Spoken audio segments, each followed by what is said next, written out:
esteemed guests, faculty members, and dear students. On behalf of Swami Vivekanand Research Chair, we warmly welcome you all for today's event, a panel discussion on women's role in nation building, celebrating the 157th birth anniversary of Sister Nivedita, a true pioneer of women's empowerment. I am Devika Singh. And I'm Nabia Haider. We both student of BA Economics and Sociology at Swami Vivekanand Subharati University. And we are honored to be your host today. We are delighted to invite Major General Dr. G.K. Thaplyal, Sir, Vice Chancellor of Swami Vivekanand Subharati Universities, whose vision has been integral in advancing our institution.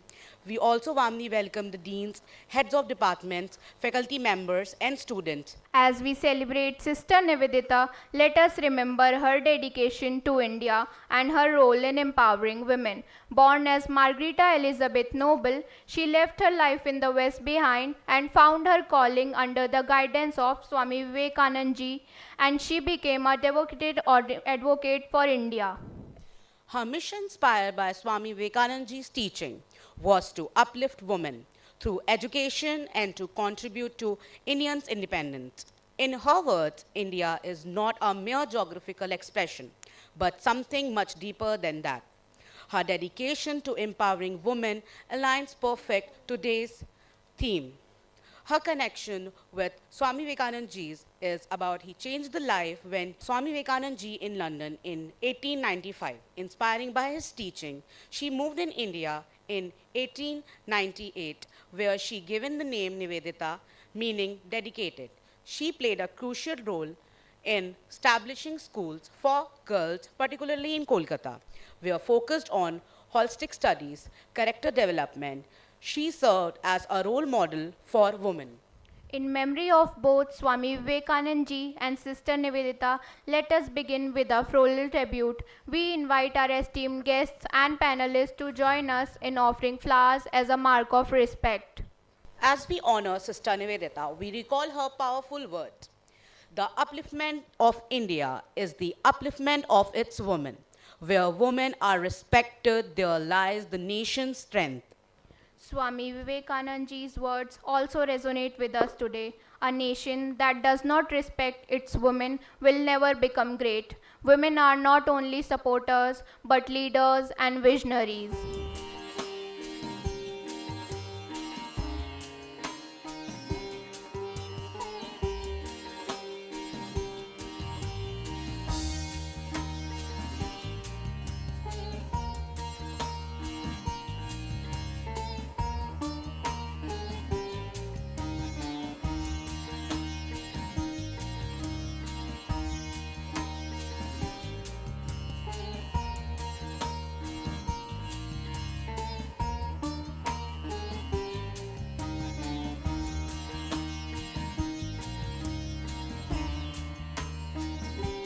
It is an honor to invite our Honorable Vice Chancellor Major General Dr. G.K. Thaplyal sir to the stage to share his valuable knowledge with us today.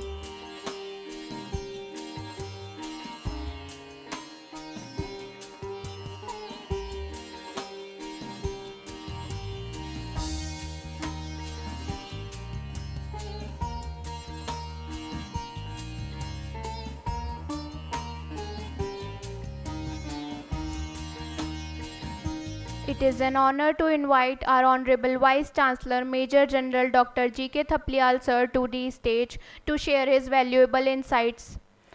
Please join me in welcoming him. जय हिंद। सभी उपस्थित गणमान्य व्यक्ति, colonel Rajesh Tyagi, all panelists, convener of Swami Vivekanand Chair, संस्कृति विभाग के हमारे प्रबुद्ध व्यक्ति और सभी students. Swami Vivekanand, this name reverberates in the university. So whenever we say that we belong to Swami Vivekanand Subharati University, So that means we feel proud of being in the university which named after Swami Vivekananda. And knowing Swami Vivekananda is the responsibility of each and every person who is either serving in the Subharati University or taking education in this university. I don't know how many of you really know about Swami Vivekananda's life and Swami Vivekananda's philosophy. What is the teaching of Swami Vivekananda and how it is relevant in today's scenario? It's a very, very important to understand. Swami Vivekananda came into light or in prominence when he went to Chicago and he delivered a speech during all religion parliament session there, and that speech turned out to be a kind of a turning point, and that was the beginning of people of West knowing about the Indian philosophy. Till then they did not know what is the Indian philosophy. They only knew that India is the country which has learned many things from the West, either from the Greek civilization or from the Roman civilization or from Sumerian civilization, whatever the civilization they knew about. They did not know about the Indian civilization. So when Swami Vivekananda uttered the word, my dear brother and sister, my dear sisters and brother, so that word, this sentence gave a kind of a message that this man who feels that all of us are brother and sisters. And then when he said, I am proud of being from that country which has taught the word universal acceptance. I am proud of being from that religion which has taught the word universal acceptance. And I am proud of being from that country which has given shelter to all religious persecutors. So that was the message, and it was published in the newspaper there. And thereafter he went around in US, he stayed there, and then he went to European country, and then he went to England. And during this, his tour of the West, he was delivering lecture on Indian philosophy. Indian philosophy means Indian philosophy of unification.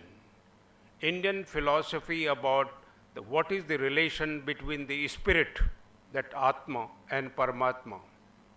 And that was basically Advaita Vedanta. But it was not purely the Advaita Vedanta which our Vedantic philosophers had given.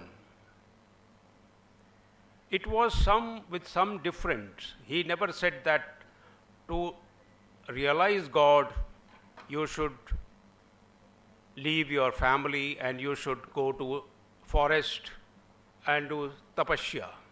He said, while doing your duties as a family man, you can continue your work and still you can achieve God. And that was called a Neo-Vedanta, the philosophy of Neo-Vedanta. During this, his journey in the West, Sister Nivedita, who was then Elizabeth Noble, was a teacher and deeply interested in philosophy. She was impressed by his way of thinking and his explanation about the spirituality. She interacted with him quite often and then finally came to India and adopted the Ramakrishna order. Ramakrishna order means you become a sannyasi.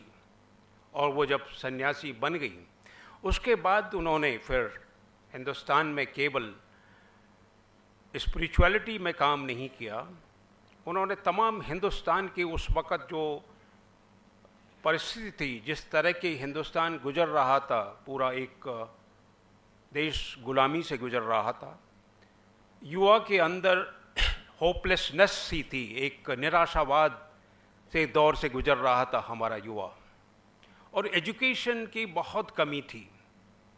तो उन्होंने सबसे पहले realise किया कि education ही एक ऐसा weapon है, और पर्टिकुलरली वेमेन में, जिसकी बहुत सख्त ज़रूरत है। वेमेन को एम्पावर करना मीन्स वेमेन को एजुकेट करना, और वेमेन को एजुकेट करने के लिए उन्होंने सबसे पहले कलकत्ता में एक स्कूल खोला। आप यदि हिस्ट्री में देखें, हिंदुस्तान की हिस्ट्री में, तो इस तरह की महिलाएं और भी कई हुई हैं, जिनका नाम है एनी बेसेंट, भीकाजी कामा, जिन लोगों को भारत से अथाह प्रेम था और भारत में रह करके उन्होंने भारत के लोगों के कल्याण के लिए काम किया, भारत की प्रगति के लिए काम किया, भारत की इंडिपेंडेंस में काम किया। आज सिस्टर निवेदिता का जन्मदिन है 28 अक्टूबर। इस अवसर पर एक ये सिंपोजियम और पैनल डिस्कशन अरेंज किया गया है, जिसके लिए मैं स्वामी विवेकानंद चेयर की कन्वीनर डॉक्टर मोनिका मेहरोत्रा को बहुत बहुत मुबारकबाद देता हूं और बहुत बहुत धन्यवाद देता हूं कि उन्होंने विश्वविद्यालय में पहली बार सिस्टर निवेदिता के बर्थडे के अवसर पर एक ऐसे विषय को चुना है, जिस विषय पे डिस्कशन करना, जिस विषय पे चर्चा करना आज हमारी बहुत ज़रूरत है। इसके लिए हमें जितनी ज़्यादा हम चर्चा करेंगे, जितने ज़्यादा हम आपस में कम्युनिकेट करें, एक दूसरे से इंटरेक्ट करेंगे, कहीं न कहीं हमारे दिमाग में एक ये इम्प्रेशन जाता रहेगा कि हमें अभी भी हिंदुस्तान में बहुत कुछ करने की ज़रूरत है। यदि हम हिंदुस्तान को एक डेवलप्ड कंट्री बनाना चाहते हैं तो हमें सबसे पहले अपनी विमेन को एम्पावर करना बहुत ज़रूरी होगा। और विमेन को एम्पावर करना मीन्स आप सब लोग जो यहाँ पे विमेन हैं, यू आर एम्पावर्ड। आपकी कोई ज़रूरत नहीं है आपको एम्पावर करने की, you are already empowered, God has been kind to you. आप उन महिलाओं को देखिए जो कि बहुत एक समाज के उस तबके से आते हैं जहाँ न कोई शिक्षा है और न किसी तरह का कोई वैल्यूज़ हैं। वहाँ यदि आप महिलाओं की दशा देखेंगे तो वो अभी भी बहुत दयनीय है। वहाँ उनको शिक्षा नहीं दी जाती है, उनके साथ बहुत तरह के अत्याचार होते हैं। तो उस चीज़ को देखते हुए ये हर विश्वविद्यालय का आज कर्तव्य है कि वो अपने विद्यार्थियों को सेंसिटाइज करे, अपने विद्यार्थियों को एजुकेट करे कि हमें यदि आगे बढ़ना है तो हमें विमेन के साथ मिल करके आगे बढ़ना होगा। हम अकेले मेन आगे नहीं बढ़ सकते। यदि आप पुरानी हिस्ट्री में देखें तो हमारी विमेन बहुत एम्पावर थी। वैदिक पीरियड से पहले देखिए आप, वैदिक पीरियड में यदि गार्गी का नाम सुना होगा, मैत्रेयी का नाम सुना होगा आपने, वो बहुत पारंगत थी अपने वैदिक शास्त्र में। लेकिन विमेन का थोड़ा सा डिटोरेशन शुरू हुआ पोस्ट वैदिक काल में।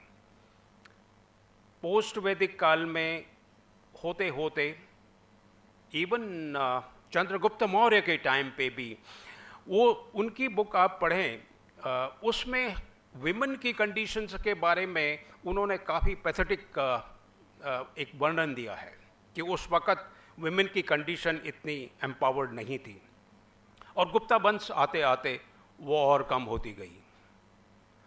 उसके बाद फिर हमारे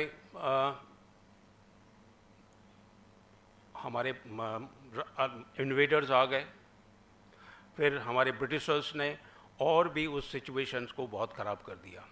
तो हमारी सिचुएशन का मेन कारण है कि विमेन को शिक्षा नहीं मिली, उसकी वजह से वो एम्पावर नहीं हो पाई। तो शिक्षा देना बहुत ज़रूरी है। तो इस पैनल डिस्कशंस के थ्रू आप सब लोग क्वेश्चन पूछ सकेंगे पैनलिस्ट से, आपके मन में जिसी तरह का प्रश्न है वो पूछेंगे। एंड मैं उम्मीद करता हूँ कि ये एक पैनल डिस्कशन बहुत उपयोगी होगा आप सबके लिए। बहुत बहुत धन्यवाद। जय Hind. Now we are pleased to invite our moderator, Dr. Monica Mehrotra, and ma'am, an economist, convener of Swami Vivekanand Chair, and a committed advocate for women's empowerment. Ma'am, please take the stage and guide today's discussion. Today, this is very true that first time we are having this type of panel discussion on the birthday of Sister Nivedita, जो विदेश की थी और भारत की धरती पर आकर वो अपने आप को भूल गई और सिर्फ ध्यान रहा तो सेवा, संस्कार और शिक्षा। जब कभी भी हम महिलाओं को स्टेज मिलता है तो भावनाएं बड़ी प्रबल होती हैं। बेसिकली सिस्टर निवेदिता की अगर बात की जाए तो when she was 30 years old, she came here and उस समय कलकत्ता में बाल विवाह का बड़ा ज़ोर था और महिलाओं की कंडीशन वैसी नहीं थी जैसी आज है। उस समय शिक्षा देना एक चैलेंजिंग जॉब था, जैसा कि वीसी सर ने खुद भी बोला कि if woman is educated then she is not educating empowering their self but also she empowered 3 generation, एक जो जिससे वो बिलोंग करती है, एक जो वो खुद है और जो वो जनरेशन क्रिएट कर रही है। यानी we are the creators, we have to respect our self first.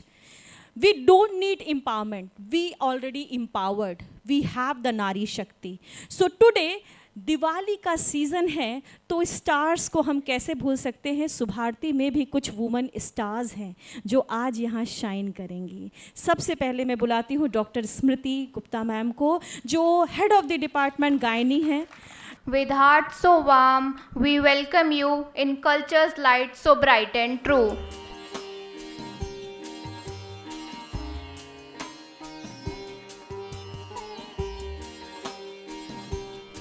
Next, please welcome Professor Dr. Bhavna Grover, ma'am, Cultural Health of Swami Vivekanand Subharti University. Ma'am, we invite you to join us on this stage.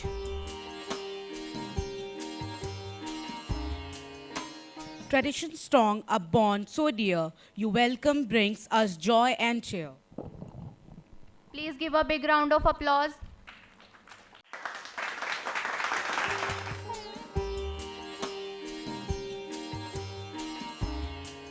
Now I would like to invite Dr. Seema Sharma ma'am, Head of Languages Department at Swami Vivekanand Subharti University, who has been a key advocate for empowering women through language and culture. Ma'am, kindly take the stage.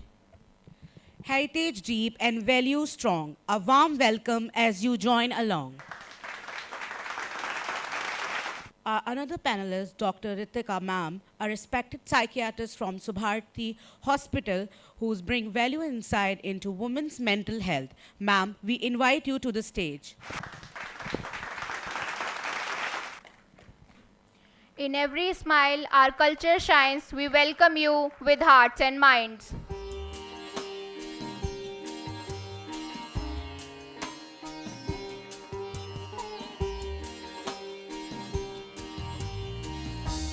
I would now like to hand the stage over to our moderator, Dr. Monica Mehrotra ma'am. I request the panelists to kindly take note of time. जय हिंद to everybody. मैं स्त्री हूँ, मैं नारी हूँ, मैं कली हूँ, मैं फुलवारी हूँ, मैं दर्शन हूँ, मैं दर्पण हूँ, मैं नाद हूँ, मैं गर्जन हूँ, मैं बेटी हूँ, मैं माता हूँ, मैं बलिदानों की गाथा हूँ। आज बात आधी आबादी की, आज बात नारी शक्ति की, आज बात खुद को जागृत करने की, आज बात कि क्या हम महिलाएं देश के विकास में भागीदार हैं या नहीं। अगर हैं तो कैसे, और अगर हमारे अंदर कुछ कमी आ रही है तो वो कैसे दूर हो सकती है। समय को ध्यान में रखते हुए सबसे पहले मैं डॉक्टर स्मृति मैम के पास आना चाहूँगी। मैम, महिलाओं से रिलेटेड बहुत सारे इश्यूज़ आपके पास आते होंगे। कहते हैं कि एक स्वस्थ शरीर में ही एक स्वस्थ मन का विकास होता है। भारत में महिलाओं के स्वास्थ्य की स्थिति को अगर देखें तो आज भी जागरूकता की कमी है, और कहीं ना कहीं वो सबके ख्याल में खुद का ख्याल रखना भूल जाती हैं। हमारी ज़िंदगी घड़ी की टिक टिक पर टिकी हुई होती है। तो मैम, आप इतने सारे पेशेंट्स को डेली देखते हैं, आपको क्या लगता है कि कहाँ कमी रह गई, कहाँ क्या जागरूकता की कमी है, और आप एज अ डॉक्टर कैसे इस चीज़ को हैंडल करती हैं? Please ma'am. नमस्कार, मैं गायनेकोलॉजिस्ट हूँ और ऑब्वियस सी बात है मेरे पास सिर्फ लेडी पेशेंट्स आते हैं, राइट। जो प्रॉब्लम हमें फेस होती है कि कहीं ना कहीं बचपन से हर लेडी को लड़की ही सिखाया जाता है कि आपको अपने ऊपर अगर आप ध्यान दोगे तो वो सेल्फिश है। आप परिवार पे ध्यान दो, घर वालों पे ध्यान दो। अगर आपने कम खाना खाया तो अच्छी बात है, आपने दूसरों के लिए छोड़ के कम खाया, आपने अपना बुखार छुपाया, आपने अपना दर्द छुपाया, आपने अपनी तकलीफ़ छुपाई, तो आप स्ट्रॉन्ग हो।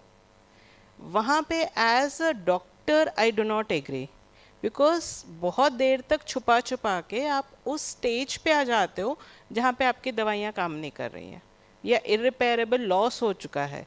छोटी छोटी प्रॉब्लम आपने सॉर्ट आउट नहीं करी तो इनफर्टिलिटी हो गई, फिर आप कुछ भी करते रहो, फिर मन दुखी हो जाए, समय वापस नहीं आएगा।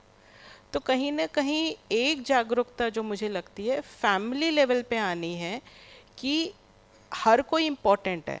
And the worst problem is घर के आदमी ये नहीं कह रहे हैं, कोई आदमी नहीं कह रहा है कि अपनी बीवी से तुम कम खाना खाओ या अपनी बेटी से कि तुम खाना कम खाओ या तुम अपना बुखार छुपाओ, तुम अपना दर्द छुपाओ। हम खुद अपनी बेटियों को सिखा रहे हैं, ये लैकिंग है, ये लेडीज़ की ही प्रॉब्लम है। इसका श्रेय हम जेंट्स को नहीं दे सकते। हमारी सोच हमें बदलनी पड़ेगी।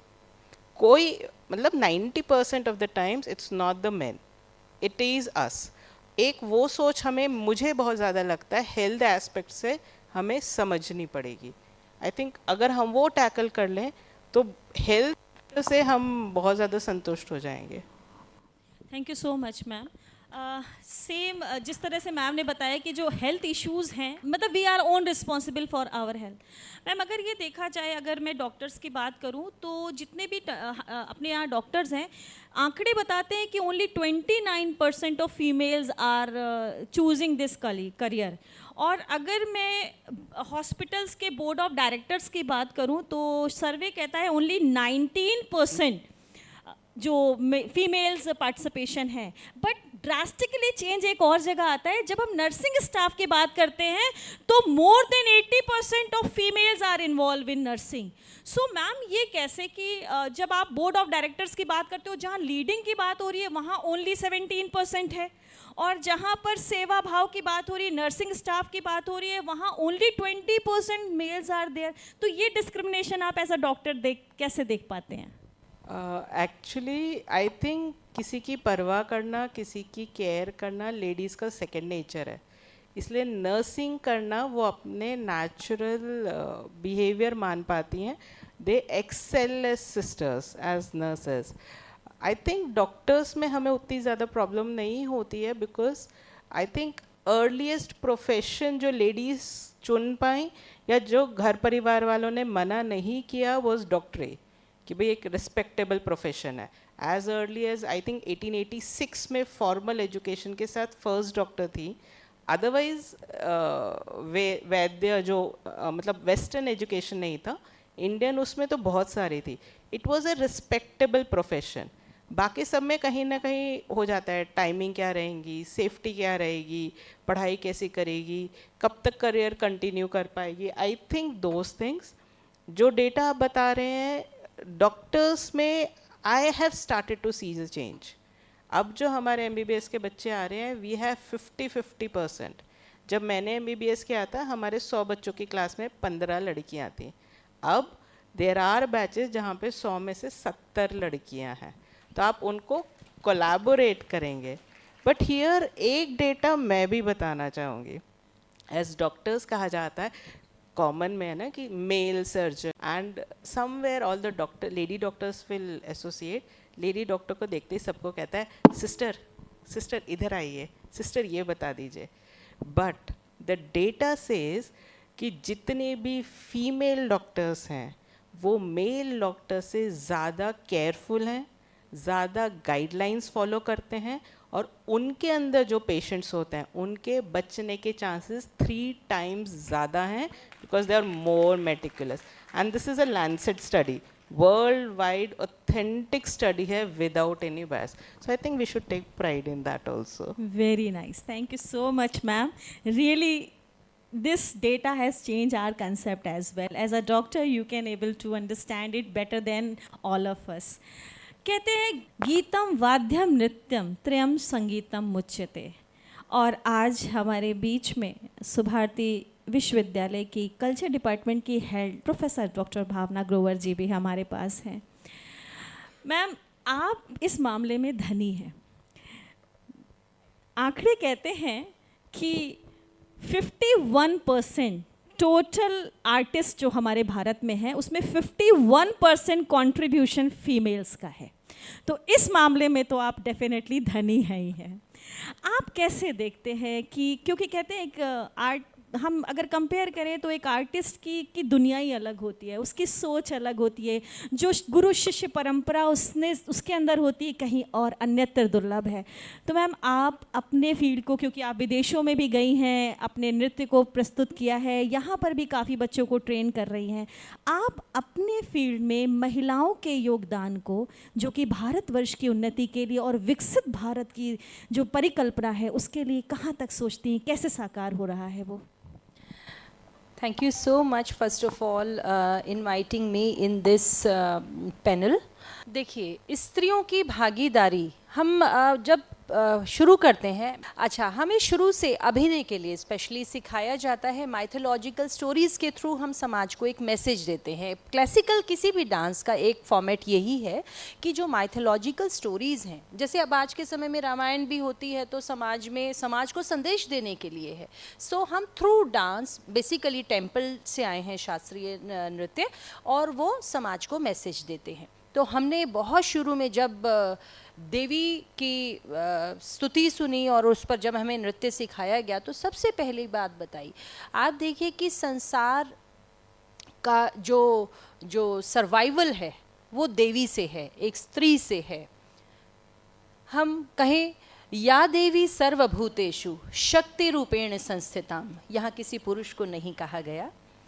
या देवी सर्वभूतेषु शक्ति रूपेण संस्थिताम, मात्र रूपेण संस्थिताम, दया रूपेण संस्थिताम, विद्या रूपेण संस्थिताम, क्षमा रूपेण संस्थिताम. क्योंकि ये स्त्री का ही एक स्पेशलिटी है, स्त्री की ही एक स्पेशलिटी है, दया भी, क्षमा भी, मात्र भी. तो अब हम समय समय पर ये सब चीज़ें सीखते आए, और अब नेशन बिल्डिंग की जब हम बात देखते हैं और महिलाओं की भागीदारी नृत्य के क्षेत्र में देखते हैं, आप देखिए कि जितने भी इंडिया में फेस्टिवल हो रहे हों या बाहर फेस्टिवल हो रहे हों म्यूज़िक और डांस के, वहाँ पर महिलाओं का ही प्रभुत्व ज़्यादा है. अब आकर बहुत ज़्यादा है. बहुत पूर्व समय में तो डांसिंग एक ऐसा फीचर माना जाता था कि अरे लड़कियां घर से बाहर जाकर डांस सीखेंगी, स्टेज पर नृत्य करेंगी, क्यों करेंगी, नहीं. लेकिन कुछ परिवारों ने उन बाउंड्रीज़ को तोड़ा, और महिलाएं जब कथक नृत्य या अन्य शास्त्रीय नृत्यों को सीखने के लिए आईं, तो क्या हुआ, वहीं जब स्त्री सुंदरता से एक घूंघट दिखाएगी तो वहीं हृदय तक जाएगा. तो इससे स्त्री की महत्ता बढ़ी नृत्य के क्षेत्र में, और जब नृत्य के क्षेत्र में उसकी महत्ता बढ़ी तो उसने जब मंच पर आना शुरू किया तो पुरुषों से कहीं ज़्यादा वो पॉपुलर हुई. तभी देश और विदेश में भारतीय शास्त्रीय नृत्यों की साख बढ़ी. आप देखिए कि अभी हम G20 की भी बात करें क्यों मोदी जी ने संस्कृति को ही सबसे पहले दिखाना ज़रूरी समझा, भारतीय नृत्यों को, भारतीय संगीत को दिखाना समझा। और भारतीय नृत्यांगनाएं, महिला नृत्यांगनाएं इसकी वाहक हैं, संवाहक हैं कि हम अपना जो कल्चर है वो हम मंच के ज़रिए जब विदेशों और पूरी दुनिया को जब दिखाते हैं तो वो एक अलग ही प्रभाव डालता है। डेफिनेटली अब सभी देशों के जुड़ाव में, उनकी बातचीत में जब हमारी संस्कृति को मोदी जी ने दिखाया तो कितने पूरी दुनिया में उसकी वाहवाही हुई। और बिल्कुल। डेफिनेटली उसमें 80% फीमेल डांसर्स थी। पिछले लगभग 30 वर्षों से देखें तो महिलाओं का ऐसा एक स्थान है। क्यों? क्योंकि महिलाओं का नृत्य ज़्यादा प्रेक्षित कर पाता है एक्सप्रेशन टू ऑडियंस। कि शक्ति के बिना शिव शव है, बिना शक्ति के शिव संभव नहीं। और एक बात मैम यहाँ मुझे ध्यान भी आती है कि शिव और शक्ति में संवाद चल रहा था कि मैं तो प्रकृति स्वरूप हूँ। किसी भी नदी के किनारे चले जाना, किसी भी पेड़ के तलहटी के नीचे कहीं पे उनको हक करके और गले लगा के देख लेना, कहीं पहाड़ों को देख लेना, किसी झरने को देख लेना, मेरा एहसास तुम्हें होगा। इसीलिए जब हम में स्ट्रेस होता है तो हमें दो ही लोग याद आते हैं, या तो माँ या तो प्रकृति। तो प्रकृति में ही सारी चीज़ें समाई हुई हैं। हमारे साथ सीमा शर्मा जी है, head of the department, language department की हैं। इंग्लिश और हिंदी दोनों विभाग को बहुत ही सुचारू रूप से आप चला रही हैं मैम। आपसे मेरा प्रश्न यही है कि जब कभी भी हम चाहे कविताओं को देखें या नॉवल को देखें या जो और विधाएं भी हो या गद्य पद्य में दोनों की बात करूं, उसमें इंग्लिश को ज़्यादा इम्पोर्टेंस दी, वर्ल्ड वाइड उसमें ज़्यादा इम्पोर्टेंट दे जा रही है। हिंदी अभी या और जो हमारे रीजनल लैंग्वेज है उसमें इतना काम नहीं हो पा रहा है।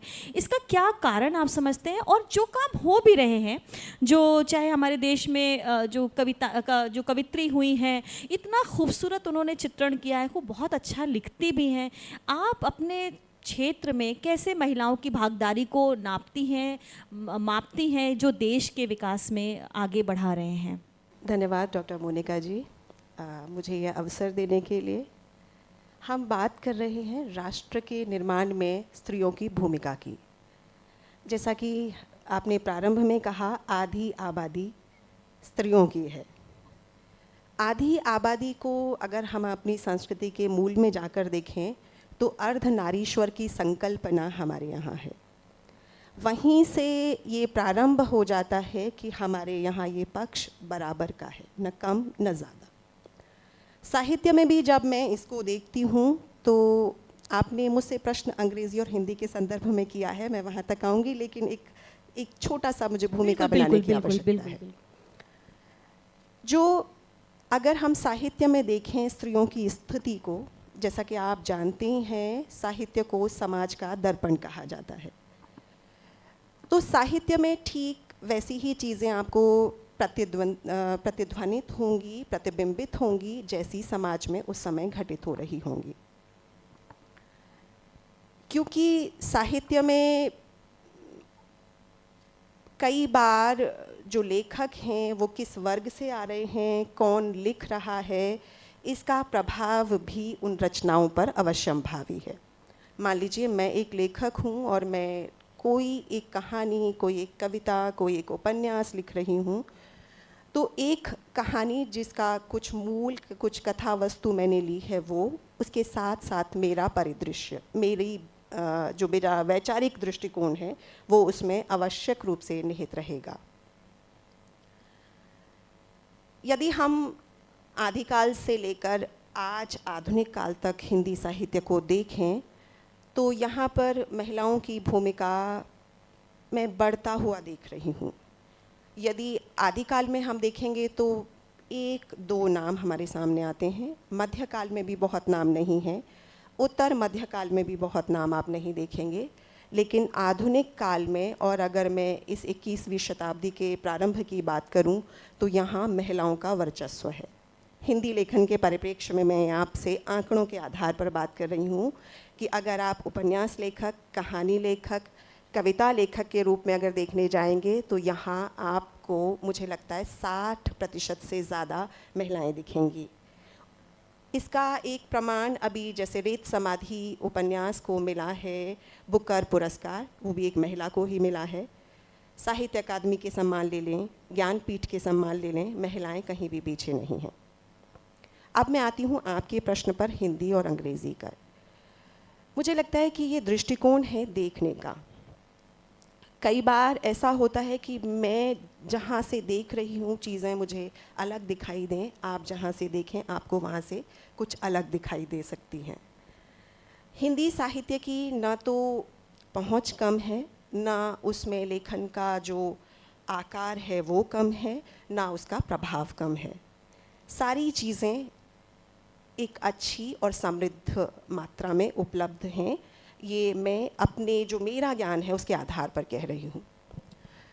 ज़्यादातर होता क्या है कि जब हम अंग्रेज़ी की बात करते हैं तो शिक्षित वर्ग में विशेष रूप से अंग्रेज़ी माध्यम से पढ़ने लिखने वाले लोगों की संख्या ज़्यादा होती है, तो वो चयन करते हैं अंग्रेज़ी रचनाओं को पढ़ने का।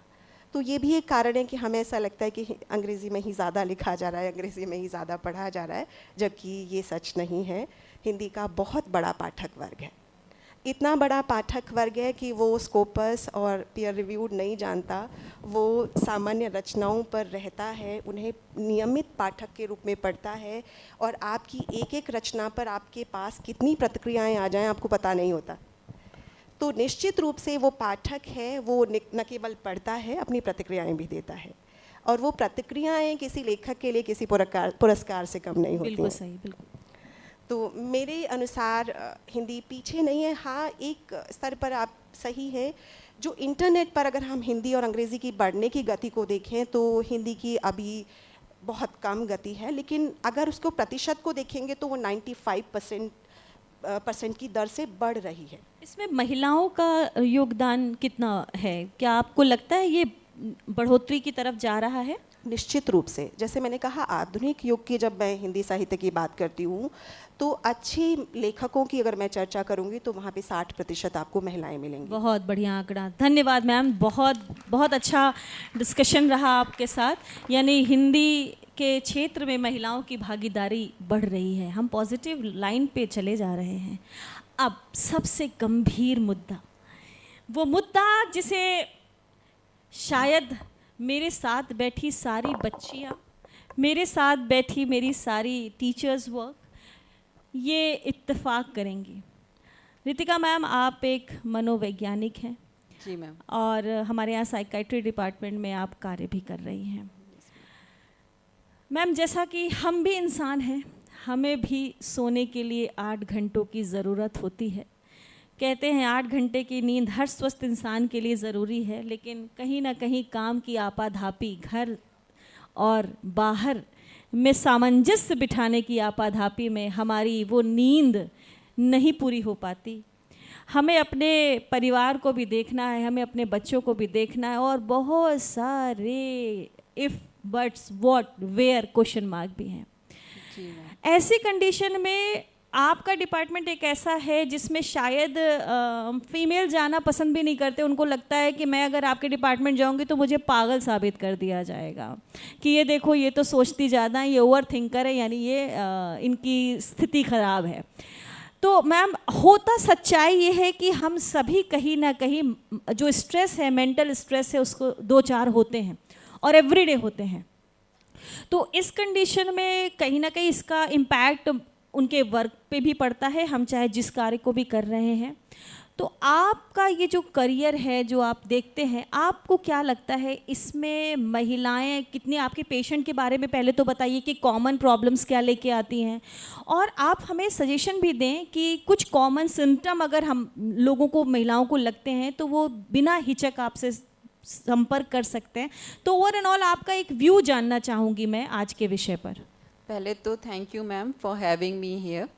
दूसरा, जो आपने बोला कि महिलाएं ये सोचती हैं कि अगर हम मनोरोग विभाग में दिखाने के लिए आएँ तो हमें पागल करार कर दिया जाएगा। जो ये स्टिग्मा है मेंटल हेल्थ और उसके इलनेस से जुड़ा हुआ, ये मेल फीमेल छोड़िए, ये पूरी दुनिया में एक जैसा है, चाहे आदमी आए या औरत आए। औरतों के साथ परेशानी ये आती है, जैसे मैम ने बोला, उनको खुद को इग्नोर करना बड़े अच्छे से आता है कि नहीं नहीं, ये लक्षण तो अभी चल सकता है।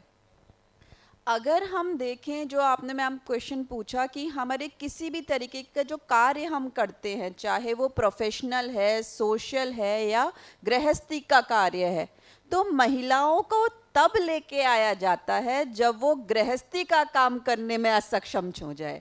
चलो वर्क प्लेस चलो चल जाएगा, सोशल लाइफ चल जाएगी, अब तो अम्मा घर की दाल भी नहीं बना पाती हैं, अब अस्पताल ले जाना पड़ेगा। तो जब समाज का वो कार्य वो ना कर पाए जिसकी वजह से और लोग उन पर निर्भर हैं, तब उन्हें अस्पताल लिया जाता है। तो ये एक चीज़ है जो हम सबको समझनी पड़ेगी कि थोड़ा सा तो अपने बारे में सोचना पड़ेगा।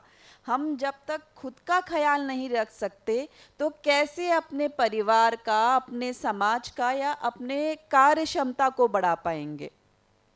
तीसरी बात कि लक्षण क्या लाते हैं। आंकड़ों की बात करें तो महिलाओं में डिप्रेशन और एंजाइटी 2 से 3 गुना, कभी कहीं 5 गुना भी मर्दों के कंपैरिजन में ज़्यादा पाई जाती है। तो मूड खराब होने के लक्षण, छोटी छोटी बातों में बहुत जल्दी घबराहट, बेचैनी हो जाने के लक्षण, नींद ना आना। बहुत बार ऐसा होता है कि चलो किसी कार्यवश नींद नहीं आई, लेकिन लगातार बहुत समय तक हमें नींद ही नहीं आ पा रही है। हम सोने जाते हैं, कोशिश करते हैं सो पाए, लेकिन सो ही नहीं पाते हैं। तो ये कुछ लक्षण ध्यान देने वाले हैं कि कहीं ये बढ़ तो नहीं रहे हैं। तो इसके लिए हमें अपने ऊपर ध्यान देना ही पड़ेगा। और भी बहुत सारी चीज़ें हैं, जैसे ट्रीटमेंट गैप की बात करें, जब एक पुरुष को किसी मानसिक रोग का पता चलता है इन कंपैरिजन टू किसी फीमेल को अगर मानसिक रोग का पता चलता है, तो 82% ट्रीटमेंट गैप पाया गया है। आंकड़े जो मेंटल हेल्थ सर्वे बोलता है, यानी कि 82% फीमेल्स को कम लेके आया जाता है दिखाने के लिए। और भी मैं भाई एक बहुत इम्पॉर्टेंट बात बोलूँगी, कहीं भी किसी तरीके की कोई कैलमिटी होती है, चाहे वो कोई भी नेचुरल डिज़ास्टर हो या फिर कोई मैन मेड डिज़ास्टर, कोई वॉर है या कुछ भी है, 80 to 90% अफेक्टेड चिल्ड्रन या विमेन ही होते हैं। वो या तो आपके स्लेवरी या कैजुअल सेक्स वर्कर बनते हैं और उनमें डिप्रेशन, एंजाइटी फिर बहुत ज़्यादा पाई जाती है। कुछ ट्रीटमेंट, कुछ नुस्खे जो हम घर में अपना सकते हैं, एक प्रॉपर कम्युनिकेशन रखना, अपने जो भी लक्षण लग रहे हैं उसको एक दूसरे को बता दो, उसके बारे में समझो कि अगर ये दर्द जो मुझे उठा है वो अचानक से ही तो नहीं उठा है, या सच में इसके अंदर कोई मानसिक कारण तो नहीं है, हम बिना वजह परेशान तो नहीं हो रहे हैं। तो इन चीज़ों को अपने जो रिश्तेदार हैं या मित्रगण हैं, जो कोई भी अच्छा सोचने वाले हैं, उनको बता दो। क्या पता कोई आपको अच्छी राय दे दे, तो उस राय के सहारे चलते आप हमारे पास आ जाए, आप किसी के पास भी चले जाए और आप कुछ तो अपने लिए अच्छा कर पाए, हम यही चाहेंगे आपके लिए। धन्यवाद। Thank you so much ma'am. तो ओवर एंड ऑल हम ये कह सकते हैं कि भाई, if you can't love yourself, you can't love others. If you can't respect yourself, you can't give respect to others. तो पहले अपने बारे में सोचना चाहिए, और अगर आपको मूड स्विंग्स हो रहे हैं तो बिना हिचकिचाए आपके पास आना चाहिए। और अम्मा दाल उसे पहले ठीक कर लो कि अम्मा की दाल बनती रहे। अच्छा, जहाँ तक लॉ की बात है, बहुत लीनियंट रहे हैं हमारी लॉ, बहुत चेंज हुआ है, वुमन के अपने अधिकारों के प्रति बहुत ज़्यादा जागरूक हुई हैं। राइट फॉर एजुकेशन, जिसमें जो फीमेल्स चाइल्ड एजुकेशन है वो बहुत इम्पॉर्टेंट है। अच्छा, अब एक और भी है, बहुत सारे डाइवोर्स केसेस हम देखते हैं, बहुत सारे सेपरेटिज्म देखते हैं, लिविंग रिलेशनशिप में देखते हैं। तो एक समय था कि जब सरनेम के लिए हम डिपेंडेंट होते थे किसी मेल पर। अब तो कानून ने भी हमें अधिकार दे दिया है कि आप अपना जो सरनेम आप अपने पेरेंट्स से लेकर आए हैं, you can transfer that surname to your kids as well. एक अगर कोई वुमन का हस्बैंड किसी वजह से एक्सपायर हो जाता था और वो विडो हो जाती थी, तो उसका बिल्कुल तालमेल कट जाता था ससुराल से, और लोग कहते थे चलो जब तक पति था तब तक तो तुम्हारा साथ था जी, अब तो तुम्हारा क्या ही, हमारे साथ कोई मतलब नहीं है। तो ये भी राइट मिला है वुमेन्स को कि अगर वो विडो हो जाती हैं तो वो अपने ससुर से जीवन भत्ता ले सकती हैं और बिना किसी उसके रह सकती हैं उसके साथ। इन द सेम वे अगर आपका डाइवोर्स भी हो चुका है तो भी आप अपने पति के घर में रह सकती हैं, कानून आपको ये देता है। तो ये सब कुछ चीज़ें हैं जो कि जानना बहुत ज़रूरी है। अब क्योंकि हम टाइम की बाउंडेशन है, मैं एक एक मिनट आप सबके पास आऊँगी सजेशंस के पॉइंट ऑफ व्यू से। तो सबसे पहले अगेन मैं डॉक्टर स्मृति आपके पास आती हूँ। विद इन छोटे कंक्लूजन में आप क्या सजेशन देना चाहेंगे और आपका क्या ओवरव्यू इस पैनल डिस्कशन के थ्रू आप अगर कुछ देना चाहें, संदेश देना चाहें तो प्लीज़ मोस्ट वेलकम। हम लोग यहाँ पे बात कर रहे हैं role of women in nation building.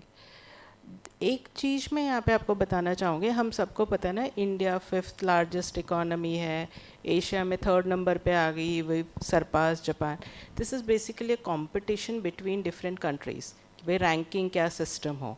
You will be surprised कि इस रैंकिंग के लिए one of the criteria is women health, one of the criteria is the health of the children of that particular nation. तो that is why इतना ज़्यादा हमारा budget maternal mortality या ladies की हेल्थ सुधारने में जाता है। डिलीवरीज़ के दौरान प्रॉब्लम्स ना हो, उनमें डेथ ना हो, बच्चों की डेथ ना हो, बिकॉज जितना अच्छा आपका आंकड़ा होगा उतनी ही अच्छी आपकी वर्ल्ड वाइड रैंकिंग होगी। And I want to share this that we have constantly improved it, constantly. तो हम सिर्फ नकारात्मक चीज़ों पे ध्यान नहीं दे सकते, हम सब जो छोटे छोटे एफर्ट्स कर रहे हैं ना इंडिविजुअल लेवल पे, फैमिली लेवल पे, फ्रेंड्स लेवल पे, वो सब मैटर करते हैं। So in that way yes, health sector में definitely women health is improving. Second thing that I want to say is you cannot build a nation with one view point. आप सिर्फ आदमियों के नज़रिए से दुनिया नहीं चला सकते। औरतों और आदमियों में फिजिकली फ़र्क है, as a doctor I can say, but cerebral capacity same है, ब्रेन सबका सेम है। हम लोग सिर्फ अपनी आधी पॉपुलेशन की सेरिब्रल कैपेसिटी यूज़ करके we are reaching the 5th largest economy. Just imagine अगर हम सारी औरतों की भी सेरिब्रल कैपेसिटी यूज़ कर पाएँ, that is you have to give them the opportunity, cerebral opportunity. तो आपको उनके व्यू पॉइंट को समझना पड़ेगा और हमें उनको उतना सक्षम बनाना पड़ेगा कि वो बिना किसी हिचक के अपना व्यू पॉइंट सामने रख सकें। एंड ये गवर्नमेंट लेवल पे नहीं होगा कि पार्लियामेंट में 30% सीट कर दी, स्कूल में 30% सीट कर दी। ये घर के लेवल से स्टार्ट होता है। छोटे छोटे डिसीजंस में जब आप अपनी सिस्टर से पूछते हैं, अपनी मम्मी से पूछते हैं, या हस्बैंड अपने वाइफ से पूछता है और उसके व्यू पॉइंट को आप तवज्जो देते हैं, society will change from the root level. उसके बाद आपको 30% आरक्षण की ज़रूरत ही नहीं पड़ेगी। So I think we should work on that as individuals. Very nice, ma'am. Thank you so much for your concluding remark. Now I'll come to Dr. Bhavna ma'am. Bhavna ma'am, आपसे एक बड़ा विशेष प्रश्न है मेरा। आजकल की बच्चियों को आप देखते हैं और वो एक हमारा, आपने क्योंकि आपने श्रृंगार की बात करी, आपने कहा दया, ममता, करुणा, ये कितनी भाव प्रकृति की बात करी।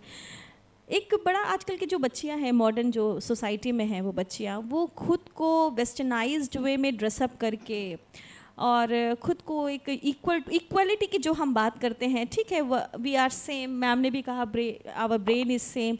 तो आपको क्या लगता है ये जो कल्चरल गैप आ रहा है, जो वेस्टर्न कल्चर हम पर हावी हो रहा है, कहीं ना कहीं जो एक निगेटिव एस्पेक्ट चल रहा है, एक तरफ तो हम अपने कल्चर इकोनॉमी को वर्ल्ड वाइड एक्सप्रेट करना चाहते हैं, दूसरी तरफ हमारी जो बच्चियां हैं, जो अभी यंग लड़कियां हैं, वो इस चीज़ को कितना एक्सेप्ट कर पाती हैं, और अगर नहीं कर पाती तो आपको क्या लगता है कैसे हम उनको उस तरफ लेके जाएँ? एक्चुअली इसमें बहुत बड़ा हाथ आज के बच्चों में वेस्टर्न कल्चर अडॉप्ट करने का बहुत बड़ा हाथ एक तो सोशल मीडिया का है और दूसरा पेरेंट्स का है, उसको प्रमोट करने के लिए। सोशल मीडिया जहाँ पर आप बहुत सारा कुछ वेस्टर्न देखते हैं, वेस्टर्न कल्चर देखते हैं, जबकि वो हमारे संस्कार में शुरू से नहीं रहा है। हमारे दादी और हमारी परदादी ये नहीं किया करती होंगी, या हमारी माँ भी कभी उस तरीके की नहीं रही, लेकिन आज के बच्चे हैं और उसको प्रमोशन पेरेंट्स देखते हैं कि मॉडर्निज्म ये है कि आप छोटे कपड़े पहनिए, या आप इंग्लिश बोलिए, या आप बिल्कुल बराबर हैं लड़कों के, नहीं, हर किसी में अपनी क्वालिटी है। बॉयज़ में, मेल में अपनी क्वालिटीज़ हैं, फीमेल में अपनी क्वालिटीज़ हैं। जब वो अपनी क्वालिटीज़ के साथ भारतीय संस्कार के साथ आगे बढ़ती हैं तब डेफिनेटली वो आगे जाती ही हैं। अब हम जहाँ पर हम नेशन बिल्डिंग में कलाकारों का बहुत बड़ा हाथ कल्चरल एक्सचेंज में मानते हैं कि थ्रू कल्चरल एक्सचेंज किन्हीं भी दो देशों के या विश्व में जुड़ते हैं, और भारत का इसमें बहुत स्ट्रॉन्ग पॉइंट है क्योंकि हमारा बहुत रिच कल्चर हेरिटेज है जिसको हम दिखा कर के एक विश्व में संगीत और नृत्य में गुरु के पद पर बैठे हुए हैं। ऐसे ही हम विश्व गुरु नहीं बने, हम उसी स्ट्रॉन्ग होने की वजह से ही, बिकॉज हम रिच बहुत हैं कल्चरल हेरिटेज में, उसी की वजह से हम स्ट्रॉन्ग बने हैं। तो डेफिनेटली इसमें पेरेंट्स का बहुत बड़ा हाथ है, उन्हें अपने इंडियन कल्चर से जोड़ना चाहिए। तो पेरेंट्स को इस पर बहुत ध्यान देने की ज़रूरत है कि इंडियन कल्चर की तरफ पहले आप पुश तो कीजिए। बिल्कुल सही बात ma'am, thank you so much again, बहुत ही खूबसूरत और लयात्मक तरीके से आपने इस चीज़ को रखा। डॉक्टर सीमा आपके पास आऊँगी। मैम बात हो रही है परिवार की। मैम ने जैसा कहा कि पेरेंट्स को आगे आना होगा, बच्चों को उनको संस्कार देना होगा, और जाहिर सी बात है कि जो एक माँ है वो फर्स्ट टीचर होती है। मैम एक जो गुरु शिष्य परंपरा हमारे यहाँ चली आ रही थी जिसमें हम टीचर को अपने माता के समान और पिता के समान और अपने साथ के लोगों को मतलब भाई बहन की तरह देखते थे, आज वो कल्चर बिल्कुल बदल सा गया है। बिल्कुल हम एक कस्टमर जैसे बिहेवियर हो गया है। बच्चे वो रिस्पेक्ट जो हम चाहते हैं या हम उनसे एक अटेंशन चाहते हैं कि नहीं हम तुम्हारे टीचर हैं और ऐसे करो, वो कहाँ, आप इसको कैसे देख पाती हैं और इसको दूर करने का क्या सजेशन देते हैं? ऋग्वेद की एक ऋचा है, आनो भद्रा कृतवो यंतु विश्वतः। मैं मानती हूँ कि हमें जहाँ से जो कुछ भी अच्छा सीखने को मिल रहा है हम उसे सीखेंगे, भले वो पाश्चात्य जगत से आ रहा हो। पाश्चात्य में भी सब कुछ बुरा नहीं है। हमारे साथ परेशानी ये है कि हम अच्छी चीज़ें न हमें आकर्षित करके बहुत शॉर्टकट्स आकर्षित कर रहे हैं हमको। शॉर्टकट से हम आधुनिक बनना चाह रहे हैं। आधुनिकता है क्या? आधुनिकता के पीछे कोई तो एक अवस्था है जो प्राचीन है जिससे आगे आकर हम आधुनिक हो रहे हैं। तो क्या केवल वो वेशभूषा के स्तर पर आधुनिकता है? क्या केवल वो भाषा के स्तर पर आधुनिकता है? मेरा ऐसा मानना नहीं है। मैं मानती ये हूँ कि हमें जो हमारी बालिकाएं हैं उनको बालक नहीं बनना है, स्त्रियों को पुरुष नहीं बनना है, उनको स्त्री ही रहना है, क्योंकि स्त्री में जो शक्ति है, और स्त्री और पुरुष पूरक हैं एक दूसरे के, विरोधी प्रतिद्वंदी नहीं हैं। हम जितना जल्दी इस बात को सीख जाएं, स्त्री और पुरुष, बालिका और बालक, कि हम दोनों एक दूसरे के पूरक हैं। एक को अगर दुनिया से हटा दें तो आप कल्पना नहीं कर सकते इस दुनिया की। तो हमें यही समझने की कोशिश करनी है कि हम पूरक हैं और हमें इस पूरकता को पूर्ण रखना है। बिल्कुल, और हम यहाँ पर डिस्क्रिमिनेशन भी नहीं करने के लिए बैठे हैं कि पुरुष ज़्यादा श्रेष्ठ है या महिला ज़्यादा श्रेष्ठ है। हम दोनों समान हैं। और जब ऊपर वाले ने डिस्क्रिमिनेशन नहीं किया, एक कलर का मैडम ब्लड दिया, लाल हमें दिया तो लाल उन्हें दिया, ना हमें हरा दिया ना उन्हें नीला दिया, तो हम सेम ही है। Thank you so much doctor Seema, very nicely you explained it. Ma'am अब आपसे मैं संक्षेप में ही चाहूँगी, लेकिन बड़ा इम्पॉर्टेंट है। हमारे कई सारी बच्चियाँ हैं, एक टीनेजर ग्रुप आता है जहाँ अपोजिट सेक्स के प्रति बड़ा क्रेज़ होता है और वो बहुत जल्दी अट्रैक्ट हो जाती हैं, और ब्रेकअप्स, अर्ली ब्रेकअप्स भी होते हैं। उस अर्ली ब्रेकअप्स का ये हाल होता है कि वो अपने लक्ष्य से बिल्कुल हट जाते हैं। पहला ये केवल महिलाओं के साथ ही नहीं, हमारे बेटों के साथ भी सेम है। लिविंग रिलेशनशिप जब तक मन किया साथ रहेंगे। अभी मैम ने परंपराओं की बात करी तो हमारे यहाँ विवाह एक बड़ा सामाजिक वाला था, विवाह के बिना हम रह नहीं पाते थे, बट लिविंग रिलेशनशिप को आज लीगली कह दिया गया है। होमोसेक्सुअलिटी भी एक लीगल एस्पेक्ट्स में आके निकला है। तो ये जो बच्चों में बहुत तेज़ी से अट्रैक्शन अपोजिट सेक्स के प्रति होना, उसके बाद अर्ली ब्रेकअप और उसका जो उनके मेंटल हेल्थ पर जो इम्पैक्ट पड़ता है, वो उसे कैसे टैकल करें, और आप इसमें क्या अपना एज अ साइकाइट्री कैसा आप देखते हैं? क्या आपके पास ऐसे केसेस आते हैं? बिल्कुल आते हैं मैम। पहले तो कि ऑपोजिट जेंडर की तरफ अट्रैक्ट होना, बायोलॉजिकली या हार्मोनिकली अगर हम बात करें तो ये नेचुरल फिनोमिना है, ये होना ही होना है। बट हाँ, अगर कोई रिलेशनशिप टूट रही है या अर्ली ब्रेकअप हो रहे हैं, वो हम लोग बहुत बार बच्चे बहुत ही नाजुक उम्र में होते हैं, उन्हें पता ही नहीं होता है कि आगे जाके हमें करना क्या है, कि ये जो रिश्ता है ये आगे उतना महत्वपूर्ण नहीं होने वाला जो आज हमें इतना दुख दे रहा है। मोस्ट इम्पॉर्टेंटली कि अपनी हेल्थ का ख्याल तो रखना ही है। बहुत बार आप देखेंगे रात रात भर रो रहे हैं, सैड सॉन्ग सुन रहे हैं अरिजीत सिंह के और एकदम डूम पे जा रहे हैं। तो प्लीज़ जब भी आप उदास हो कोशिश करें कि आप नेगेटिव म्यूज़िक कम सुने। कोशिश करें कि आपको एक सूदिंग क्लासिकल म्यूज़िक, चाहे आप इंडियन क्लासिकल सुने या वेस्टर्न क्लासिकल सुने, ऐसा कोई म्यूज़िक सुने जो आपको सूदिंग लगे। दूसरा कि talk to your parents, talk to your elders, talk to your faculty members जो आपको सही गाइड कर सकते हैं। हमारे पास आए, हमारे थेरेपिस्ट के पास जाए, आपको सही गाइडेंस मिलेगा। बिकॉज़ हमें वो साइकिल ऑफ जो सैडनेस आ जाती है ना, कि परेशान है, गंदा गाना सुना, पुरानी यादें आई, फिर परेशान हो गए, चलो फिर से गाना सुनते, तो ये साइकिल तोड़नी है। बहुत बार हम लोग डिस्टर्ब होते हैं, मानसिक तनाव का भी जो दर्द होता है वो शारीरिक तनाव जितना ही दर्द होता है, उससे निकलना ज़रूरी है, बट एक हेल्दी कोपिंग की तरफ से, कि एक स्ट्रक्चर्ड लाइफस्टाइल हो। ये ओवरऑल सबके लिए कि अपनी लाइफस्टाइल को स्ट्रक्चर्ड करिए। सुबह उठने का जो टाइम है वो निर्धारित कर लीजिए, 1 गिलास पानी पी लीजिए, कुछ हेल्दी एक्सरसाइज या फिर वॉक कर लीजिए, टाइम पे breakfast, lunch, dinner. Yoga, meditation अपने आप में 2 एक ऐसी फिनोमेना है जो ओवरऑल लाइफ में आपको अच्छा रखने वाले हैं। आमतौर पे मेडिटेशन करने वाले लोगों में ये भी पाया गया है, वो चाहे किसी भी तरीके का रिलेशनशिप क्यों ना हो, चाहे वो रोमांटिक रिलेशनशिप है, फैमिली रिलेटेड है, या अपने वर्क को लेके जो रिलेशनशिप है, आप बहुत ज़्यादा क्लियर और फोकस होते हैं, आप चीज़ों को डील बेटर तरीके से कर पाते हैं। सो डोंट फॉरगेट हमारी जो कल्चरल हेरिटेज हमको मिली है उसको कैसे यूटिलाइज करना है अपनी लाइफ में, उसको एक फिजिकली और मेंटली हेल्दी लाइफ रखने के लिए। Thank you so much ma'am. बहुत बार आई उसकी आंखों में नमी, न जाने कितने गम और न जाने कितने लोगों द्वारा दिए गए गम एक आह की तरह उसके सांस पर अटके हुए थे। सितम होते रहे और वो सहती रही। जब भी कभी कौन हूँ मैं, क्या हूँ मैं, ये प्रश्न आया तो उस प्रश्न के में ही वो प्रश्न चिन्ह रहकर रख गई।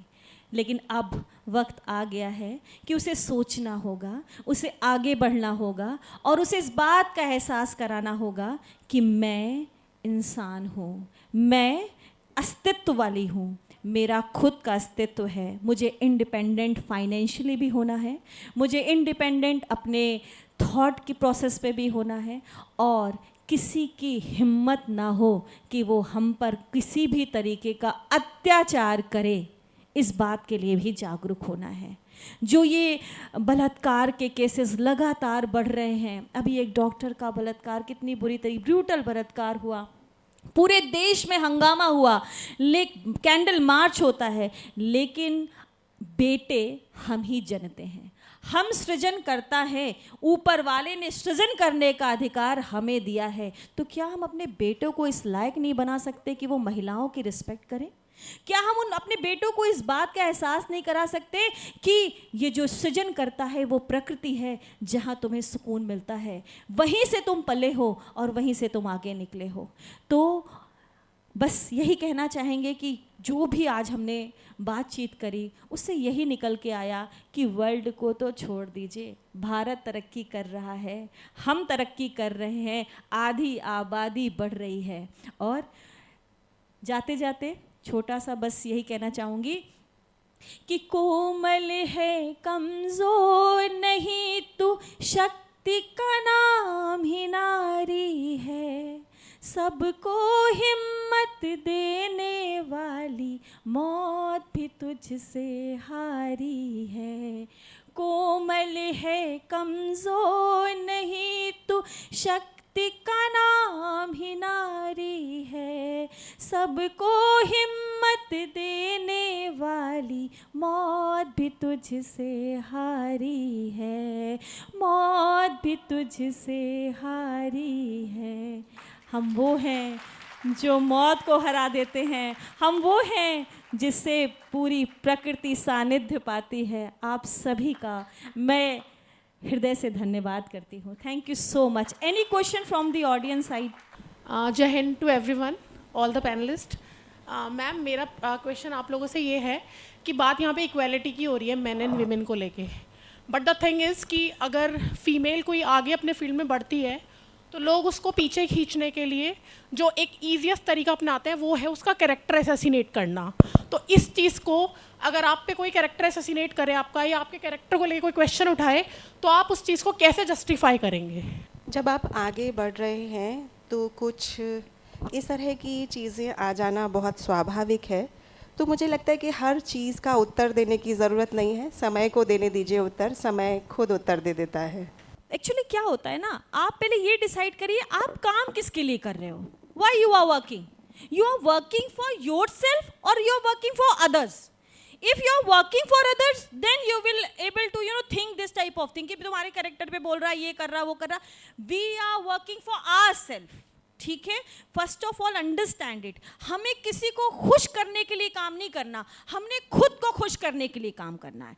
तो हमें फर्क ही नहीं पड़ना चाहिए कि दुनिया हमें क्या हमारी, और हाँ, जिसमें जिसकी बात होती है उसी में तो बात होती है मैडम। हम में बात है तभी तो बात हो रही है। आपसे कोई आके कहे कि मैडम आपके बारे में ये कह रहा था, कह दो थैंक यू वेरी मच, बहुत बहुत धन्यवाद, आपने किसी ने तो मेरे बारे में कुछ कहा, क्योंकि मेरे अंदर जी बात है।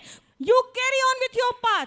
आपको लगता है this is right path for me, carry on, don't worry about others. महिलाओं में डिप्रेशन काफ़ी ज़्यादा है और वो साइलेंट किलर की तरह से उन्हें अंदर से मार रहा है, क्योंकि वो बोल नहीं पा रही, किसी को बता नहीं पा रही, किसी को जिम्मेदारियों की एक्सपेक्टेशन उनसे इतनी ज़्यादा है। इवन जो मैंने भी नोटिस करा है कि अगर कोई महिला अपने लिए खड़ी होने की कोशिश करती है और अपने मानसिक स्वास्थ्य के लिए आगे बढ़कर किसी से बात करने की कोशिश करती है, उसे डायरेक्टली या इनडायरेक्टली इतना फंसा दिया जाता है उसकी लाइफ में कि वो ऑप्शन और टाइम ही नहीं ढूंढ पाती कि वो अपने लिए कुछ कर पाए। ऐसी कंडीशन में वो क्या करे? क्यों बोल भी रही है तब भी उसे निकलने नहीं दी जा रहा, चाहे वो वर्क प्लेस है चाहे वो घर है। उनको ये कह दिया जा रहा है कि if you are doing for yourself then you are good for nothing, है ना? तो क्या करें ऐसे में? ऐसे में थोड़ा सा महिलाओं को हिम्मत दिखा के 5-10 मिनट के लिए ही सही, किसी भी तरीके का, अगर मैं तो मतलब गलत होगा लेकिन बहाना बना के ही सही, अगर आप आ पाएँ, ठीक है। बहुत बार हम लोगों से बोलते हैं कि चलो अपने रिश्तेदारों को दिखाने के लिए लाते हो तो हमारे पास आ जाओ, हम ऐसे देख लेंगे। ऐसे ही अगर आप डायरेक्ट साइकाइट्रिस्ट के पास नहीं जा पा रहे हैं तो आप आपके लोकल में कोई फिजिशियन है, चाहे वो नॉर्मल मेडिकल के फिजिशियन है, सिद्धि यूनानी किसी के भी है, आप उनसे जाके बात करें, वो भी आपको एक सही राय दे देंगे। दूसरी बात, वर्क प्लेस की बात करी आपने। इनफैक्ट इस साल का तो वर्ल्ड हेल्थ डे का, मेंटल हेल्थ डे का थीम ही यही था कि हमें वर्क प्लेस में स्ट्रेस कैसे कम करना है।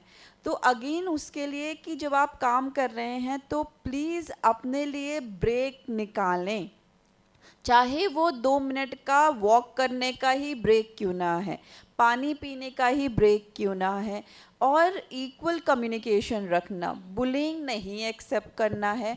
अगर आपको कोई चीज़ लग रहा है कि टारगेट्स बहुत जल्दी ख़त्म करना है, नहीं हो पा रहा है, अगर आपके जो आपसे सुपीरियर हैं या सीनियर हैं थोड़ा भी समझने वाले होंगे, आप उनको एक पोलाइटली कन्वे करेंगे, sir I will do it but मुझे थोड़ा टाइम लगेगा, तो शायद लोग समझेंगे।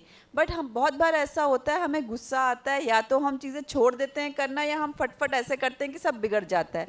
तो 5 मिनट बैठ के बस गहरी लंबी सांस लेना ही, प्राणायाम या ये जो चीज़ें करते हैं वो करने से भी हम लोगों का जो सोच की प्रक्रिया है ना वो क्लियर होती है।